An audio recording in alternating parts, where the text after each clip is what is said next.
Salut tout le monde, c'est Aude de Haute Couture et aujourd'hui on fait un test. J'avais envie de tester du tissu que ça fait longtemps que je veux tester. Je vous ai demandé si ça vous intéressait dans le dernier live que j'ai fait et vous m'avez tous répondu oui. Donc aujourd'hui je teste des tissus pour faire des linges à vaisselle et on va pouvoir partir ça maintenant.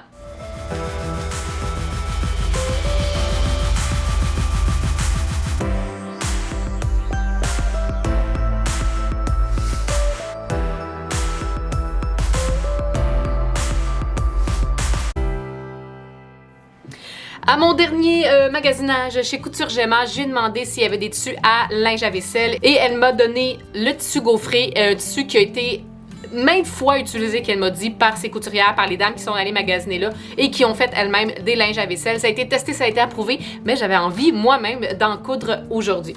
Je vais faire deux modèles parce que je veux tester le degré d'absorption, oui, mais aussi parce que les deux m'intéressaient et j'avais envie de vous offrir le plus de possibilités possible.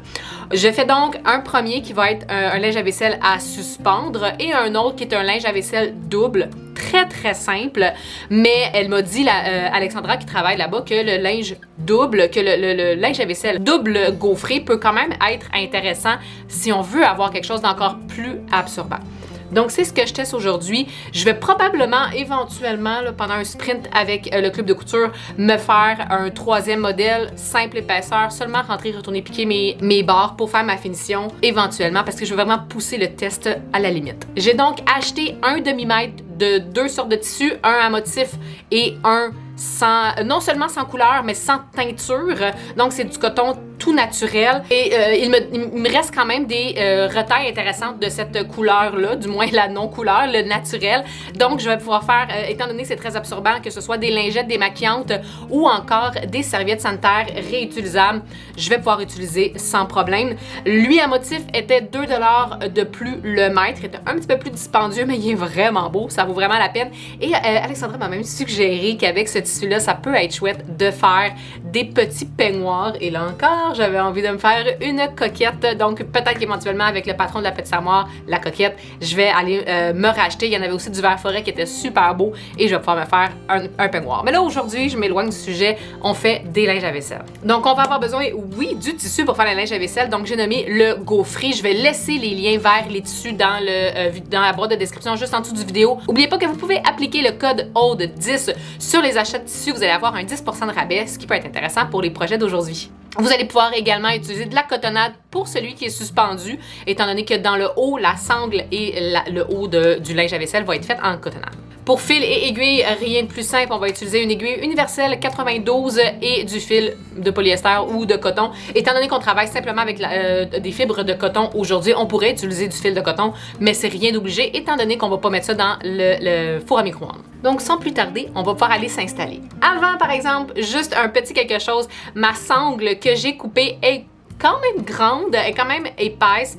Ça fait quand même très bien j'aime la façon qu'il tient sur mon four, mais on pourrait faire la sangle un petit peu plus étroite si vous voulez. C'est un rectangle de 7 par 8 qu'on coupe. On pourrait quasiment réduire de moitié, faire un 7 par 4. Mais mettons que 7 par 6, je pense que ça serait idéal. Donc peut-être juste ajuster cette valeur-là si vous voulez avoir une sangle un peu plus étroite. Vous pouvez regarder jusqu'à la fin du vidéo pour voir le résultat final, pour savoir si vous voulez avoir le même sangle ou une sangle plus étroite. Si vous la voulez plus étroite, donc seulement couper un 7 par 6. Donc, sans plus tarder, là oui, c'est vrai, on va aller s'installer. On va commencer par faire celui suspendu parce que c'est le plus compliqué. On s'entend pour dire que c'est pas super compliqué, mais quand même.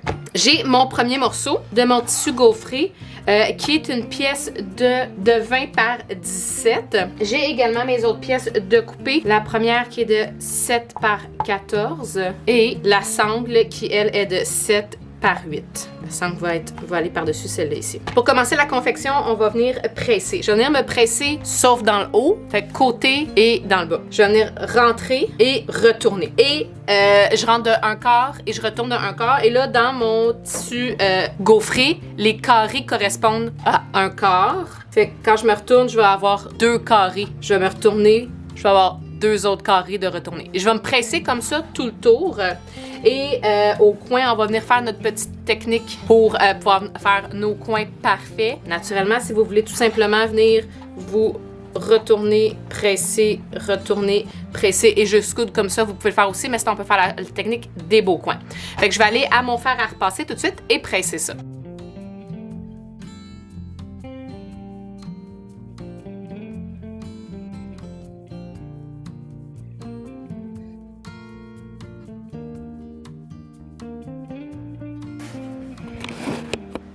si vous voulez faire les coins comme moi, je viens de presser. Puis je vais venir juste me marquer. Je me le marque parce que on voit pas super bien les lignes de pressage comparativement à quand je l'avais fait dans des petites cotonnades. Si jamais vous voulez revoir la vidéo, là, je vais le laisser en lien en dessous. Puis je vais venir tirer ces lignes-là pour qu'elles viennent se rencontrer. Puis dans le tic-tac-toe, je vais venir faire le centre de mon carré. Je vais venir tirer mes lignes le plus loin. Je vais venir couper sur cette ligne-là. Et je vais venir retourner pour que mes deux coins ici viennent rejoindre les lignes mauves de mes premières lignes de pliure qui sont le plus sur le bord. D'environ, là, environ un quart de pouce. Pour que quand je vais venir retourner sur mes lignes de pliure, nos coins là, le petit coin ici va être tout parfait. Fait que je vais venir represser ça bien comme il faut. Fait qu'une fois que je vais avoir pressé, je vais pouvoir venir coudre ça en place le plus près du bord possible. Puis, si vous voulez, vous pouvez venir coudre vos angles comme dans la vidéo que j'ai laissé en dessous. Mais moi, personnellement, je vais juste venir faire poup, poup, le tourner comme ça pour tenir en place là, et le laisser comme ça ici. Fait que je vais venir coudre tout le tour avec mon pressage bien placé.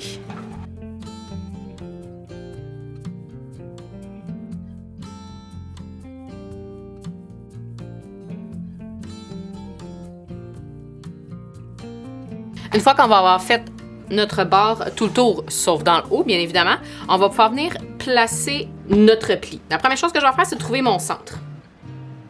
Prendre mon crayon mauve qui va partir à l'air, c'est ici. Et de chaque côté de cette marque-là, je vais me faire une marque à 2 pouces. Parce que je vais avoir mon 4 pouces au centre. Puis à chacune de ces marques-là, je vais faire une autre marque à 2 pouces. Je vais faire une autre marque à 2 pouces de celle-là. Puis ensuite à 1 pouce.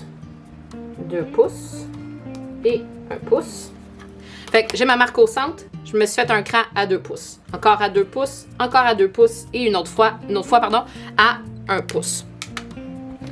Fait que ce cran-là et ce cran-là vont venir un sur l'autre et ce cran-là et ce cran-là vont venir un sur l'autre. Fait que je vais venir me placer comme ça et comme c'est ici. Je vais venir me mettre une épingle. Je vais venir la mettre face à moi, ça va peut-être être plus facile. Fait que j'ai mis les crans, les bons crans un sur l'autre. Là, ça va être la même chose. Celui-là va venir sur lui, qui est le dernier 2 pouces. Là, j'ai mon autre cran à 1 pouce ici. Et celui-là va venir se rejoindre au centre. Puis, là, j'ai mon pli au centre. Mais les crans qui me restent, c'est les crans de 1 pouce. Je vais juste venir retourner vers l'intérieur. Tout simplement, mon extrémité. Même chose, je retourne vers l'intérieur. Fait que là, on garde ça plié jusque dans le bas. Là, ça reste à voir. Est-ce que vous voulez avoir du mouvement jusque dans le bas? On va se le dire de toute façon, la première fois que vous allez le laver, ça va redevenir plus mou. Mais si vous voulez, vous pouvez presser jusqu'en bas votre pli. Fait qu'on pourrait presser jusque dans le bas si vous voulez.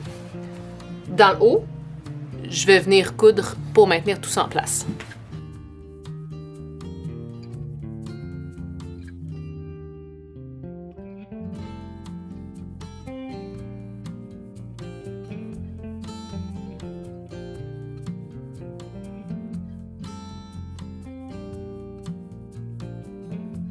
Pour la sangle, je vais venir me mettre endroit contre endroit et coudre seulement dans le bas ici. J'ai ma couture dans le bas, je vais venir me retourner endroit contre endroit et presser. On va venir placer notre grande pièce endroit contre endroit pour trouver nos centres. Je vais venir me le marquer. Je vais venir me placer sur ces crans-là. Fait que ma sangle ne va pas être centrée, elle va être juste à côté. Je vais venir la coudre de chaque côté. Puis je vais venir me replacer endroit contre endroit. Puis je vais venir épingler tout ça ensemble. Puis là, je vais coudre jusqu'à ma sangle. Fait que ma sangle, elle arrête environ ici, là. Je vais coudre un petit peu plus loin, mais pas beaucoup, là, peut-être quelques points seulement. Je vais pas coudre jusqu'en bas. Fait que je viens coudre comme ça ici.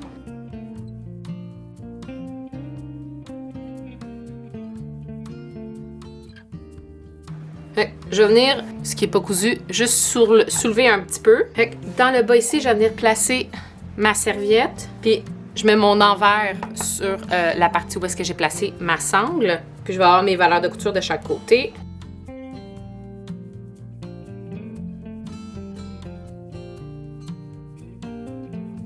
Puis je vais venir coudre ça en place. À la même place, dans le fond, où est-ce que j'ai cousu préalablement, là. J'ai ma petite couture ici, là. Je vais venir coudre par-dessus.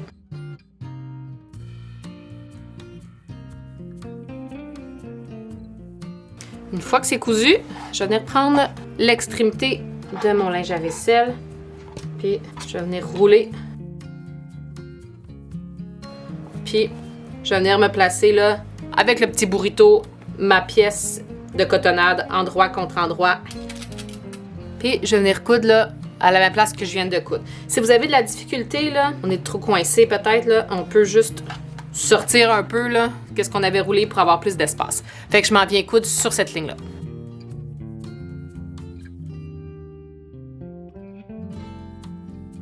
Là, on va vouloir venir placer nos extrémités pour que ce soit plus facile quand on va se retourner. Pour pouvoir faire ça, je vais venir envelopper où est-ce que le linge à vaisselle arrête, c'est-à-dire que je vais venir retourner mes valeurs de couture jusqu'à ce que je rencontre mon linge à vaisselle et je vais venir sur la ligne ici pour coudre. Comme ça. Même chose. De l'autre côté, j'ai mon linge à vaisselle ici. Je m'en viens retourner mes valeurs de couture vers l'intérieur, puis je vais venir coudre comme ça ici.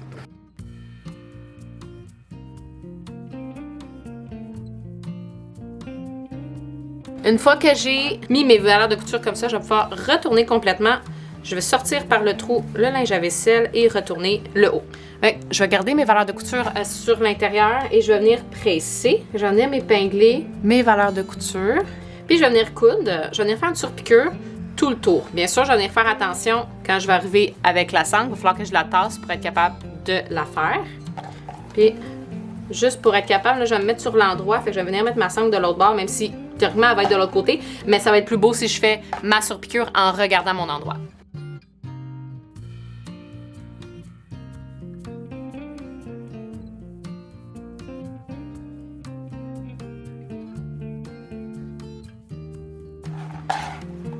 Il est techniquement fait. Là, je vais avoir mis une note.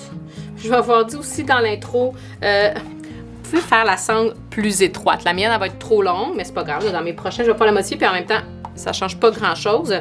Et quand je vais venir l'attacher après le four, je vais pouvoir venir ici. Je vais pouvoir aller le mettre sur mon four. Donc, étant donné que j'avais le matériel pour le faire et qu'on m'a dit que la double épaisseur était vraiment plus absorbante, j'ai décidé d'en faire un autre que je vais doubler avec un naturel là, beige seulement. Et on va pouvoir venir faire donc un double. J'ai 2 pièces de 18 par 25.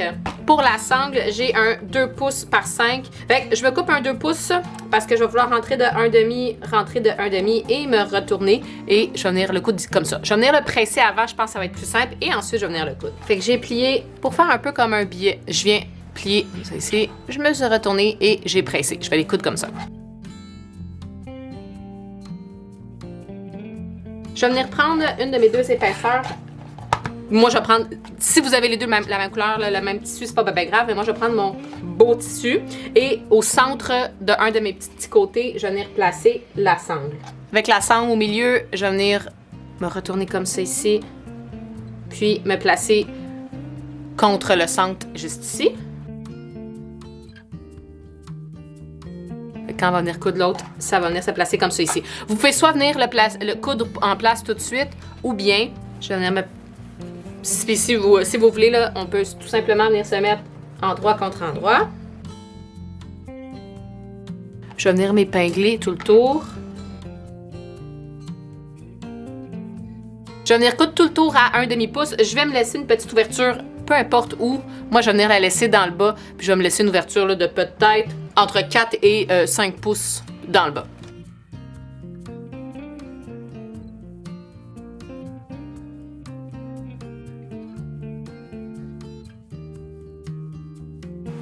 Je vais venir couper mes coins en angle pour être capable de bien retourner tantôt. Je vais me retourner.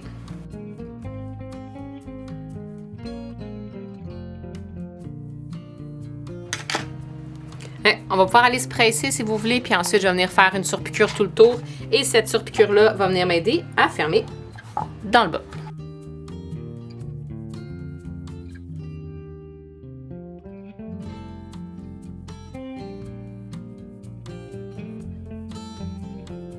Et voilà, la deuxième serviette est terminée. J'ai hâte de voir à quel point elle va bien nettoyer, mais je suis vraiment pas inquiète.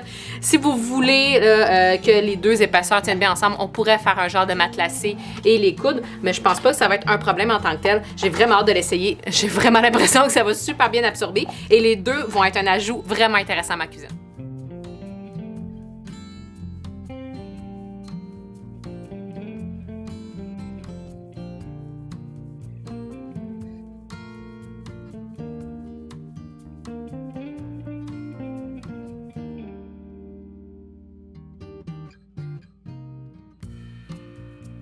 Et voilà tout le monde, c'est ce qui conclut la vidéo d'aujourd'hui. J'ai bien hâte de tester, mais déjà je sais que ça va être parfait. Je vais attendre là, de l'utiliser quand même quelques temps, de laver et sécher mon linge à vaisselle pour voir s'il ne perd pas de sa qualité, mais c'est quelque chose sur quoi je vais inévitablement vous updater, que ce soit sur Facebook ou ici sur YouTube. J'aimerais vraiment ça vous mettre à jour sur mon appréciation du tissu, mais pour aujourd'hui, les projets sont terminés. J'espère que vous avez apprécié. Si c'est le cas, n'hésitez pas à cliquer j'aime, à vous abonner si ce n'est pas déjà fait pour avoir toutes les prochaines notifications pour toutes les vidéos, que ce soit les vidéos que je fais ici sur la chaîne ou bien les lives que je fais à tous les vendredis. Et si vous avez envie de rejoindre le club de couture, n'hésitez pas à aller voir le lien Patreon, il est toujours sous le vidéo. Et si vous voulez vous procurer les tissus que j'ai utilisés aujourd'hui, les liens sont également laissés. N'oubliez pas le code AUDE10 pour avoir votre 10% de rabais. Et sur ce, tout le monde, je vous dis bonne couture et on se revoit très bientôt.